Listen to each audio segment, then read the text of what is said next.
The VerifyNow system features a unique patented technology that provides clinicians with the only rapid and easy-to-use method to test for response to antiplatelet therapies in the hospital and physician office lab setting.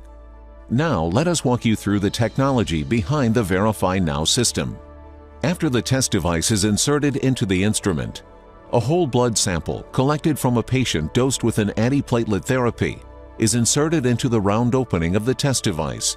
This is called the sample well. This well contains a needle that aids in drawing the blood sample from the tube into the test device.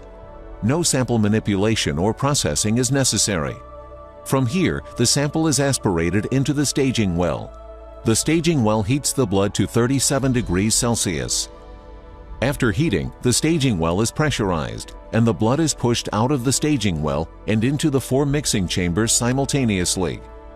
Contained in each of these chambers is a chrome-plated mixing ball and a pellet. The mixing ball mixes the samples while the test is running.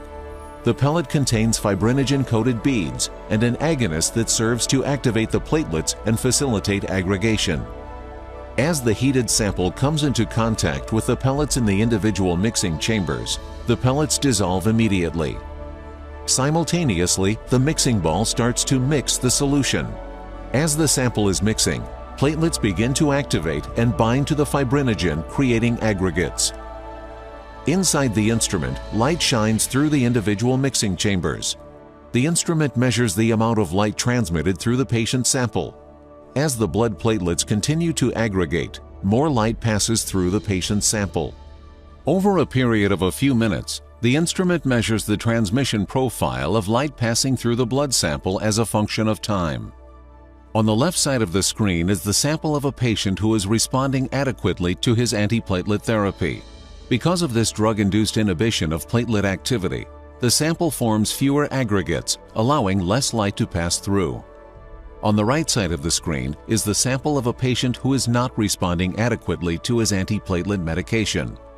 The drug does not sufficiently inhibit the platelets from activating, and as aggregation continues to build, the sample becomes clearer, allowing more light to pass through. Using a proprietary algorithm, the instrument analyzes the different light transmission waveforms and determines the patient's platelet activity and response to their antiplatelet therapy.